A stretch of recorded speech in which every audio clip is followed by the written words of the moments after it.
Durante años, Laura fue una voz constante, un libro abierto sobre su propio dolor. A sus amigos, a su familia, a cualquiera que quisiera escuchar, les hablaba de su cansancio. No era un cansancio físico común, ese que se cura con una buena noche de sueño. Era un agotamiento del alma, una fatiga que le pesaba en los huesos y le nublaba la mente. Les contaba sobre su miedo, un miedo difuso y persistente, que se aferraba a ella como una sombra, incluso en los días más soleados. Un miedo a no ser suficiente, a fallar, a que el futuro fuera solo una repetición interminable del presente. Y sobre todo, hablaba de esa sensación abrumadora, de no poder más, de sentir que cada día era una montaña demasiado alta para escalar, que cada tarea, por pequeña que fuera, se sentía como una carga insoportable.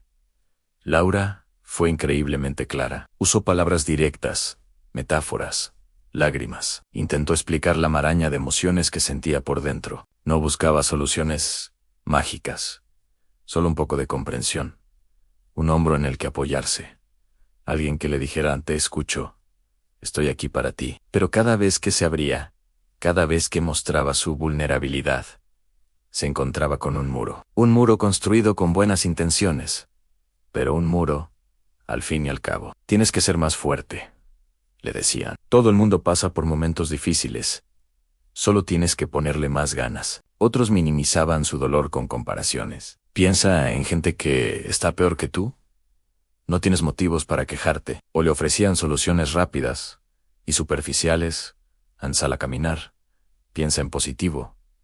Distráete un poco. Cada uno de esos comentarios, aunque quizás bien intencionados, era como una pequeña puñalada. Le hacían sentir que su dolor no era válido, que estaba exagerando, que era una carga. Le enseñaron, poco a poco, que su sufrimiento incomodaba a los demás, que la gente prefiere las sonrisas, incluso si son falsas, a las lágrimas honestas. Se dio cuenta de que pedir ayuda era como gritar en una habitación insonorizada. Podía desgarrarse la garganta, pero nadie la oiría de verdad. Así que, un día, sin previo aviso, sin un gran anuncio, Laura dejó de hablar. El silencio se instaló. Ya no había llamadas a medianoche llorando, ni mensajes de texto pidiendo un respiro. En las reuniones familiares, ya no mencionaba su ansiedad. Con sus amigos, hablaba del tiempo, de series de televisión, de cualquier cosa trivial que no rozara la superficie de sus verdaderos sentimientos. El cambio fue sutil al principio. La gente a su alrededor suspiró aliviada. «Qué bien. Parece que Laura ya está mejor», se decían unos a otros. «Se ve más tranquila, más centrada. Supongo que solo era una mala racha». Su silencio fue interpretado como una victoria, como una señal de recuperación. Pero la realidad era muy distinta. Por fuera, Laura se convirtió en la imagen de la normalidad. Se levantaba cada mañana, iba a trabajar, cumplía con sus responsabilidades con una eficiencia impecable. Incluso sonreía, una sonrisa bien ensayada, que no llegaba a sus ojos, pero que era suficiente para mantener las apariencias. Se reía de los chistes, participaba en las conversaciones, iba a los eventos sociales, a los que se esperaba que fuera para el mundo exterior. Laura había sanado, había superado sus problemas, y finalmente había puesto de su parte. Sin embargo, por dentro, algo fundamental se había roto. Laura no había sanado, simplemente se había rendido. Se había rendido a la idea de que alguien pudiera entenderla. Se había rendido a la esperanza de encontrar consuelo en los demás. Comprendió que su batalla era solitaria y que no ganaba nada compartiendo su carga. De hecho, compartirla solo le traía más dolor, el dolor del rechazo y la incomprensión. Así que construyó una fortaleza a su alrededor, no para protegerse del mundo, sino para proteger al mundo de su propia tristeza. Dentro de esa fortaleza, el silencio era ensordecedor. Ya no esperaba nada de nadie. La decepción constante la había vaciado de expectativas. Aprendió a consolarse a sí misma, a secar sus propias lágrimas en la oscuridad de su habitación. Se convirtió en su única confidente, su única fuente de apoyo. Era una existencia solitaria, una supervivencia silenciosa. La energía que antes gastaba en pedir ayuda, ahora la usaba para mantener su máscara en su lugar, para que nadie viera las grietas que se extendían por su interior. La historia de Laura revela una verdad incómoda y muy común en nuestra sociedad. Muchas personas solo creen que estás mal mientras haces ruido, mientras te quejas, mientras lloras, mientras pides ayuda de forma visible.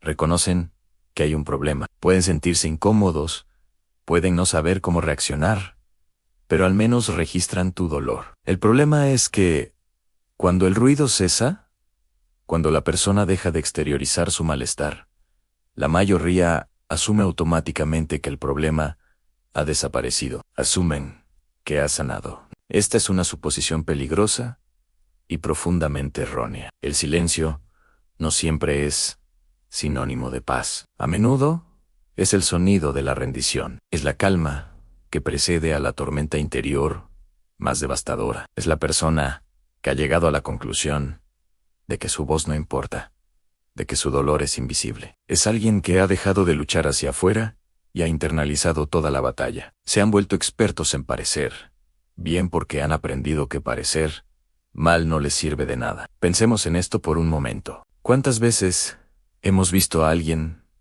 pasar por una mala época y luego, cuando deja de hablar de ello, hemos pensado que, bueno, ya lo superó? ¿Cuántas veces hemos contribuido, sin querer, a ese silencio, con nuestras respuestas bien intencionadas, pero invalidantes? Frases como ánimo o no es para tanto. Estas frases pueden ser el golpe final en la comunicación de alguien. Le estamos diciendo, en esencia, tu dolor me incomoda.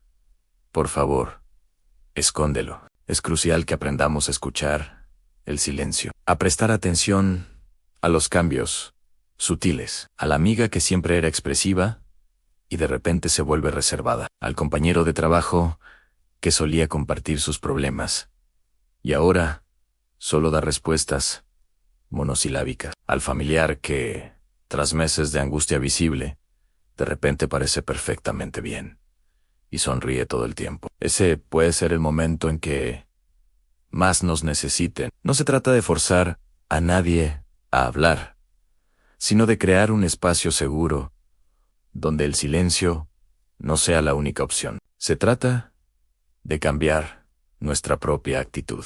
En lugar de ofrecer soluciones rápidas, podemos ofrecer nuestra presencia. Un simple estoy aquí para ti. Hables o no hables, puede ser un salvavidas. En lugar de minimizar su dolor, podemos validarlo con un imagino que debe ser muy difícil. Gracias por confiar en mí. Necesitamos entender que la salud mental no es una línea recta hacia la recuperación. Hay altibajos, y a veces, el período más silencioso es el más oscuro. El silencio puede ser una armadura, pero es una armadura que aísla y consume desde dentro. La verdadera ayuda no consiste en arreglar a la persona, sino en sentarse a su lado en la oscuridad, sin juzgar, hasta que esté lista para encontrar su propia luz. La próxima vez que veas a alguien que parece estar mejor después de una mala racha, no asumas nada, acércate.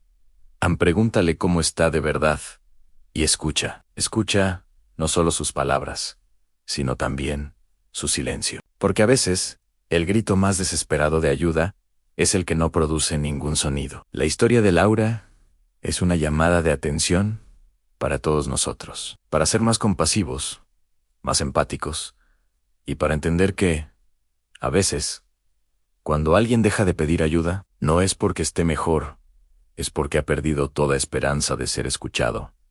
No dejemos que se rindan en silencio. Si tú, o alguien que conoces, está pasando por un momento difícil, recuerda que no estás solo y que hay ayuda disponible. Hablar con un profesional de la salud mental puede marcar una gran diferencia.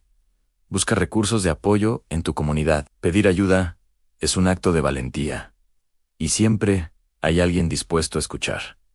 Gracias por acompañarme en esta reflexión. Si este mensaje te ha resonado, compártelo. Nunca sabes quién puede necesitar escucharlo. Cuídate, mucho.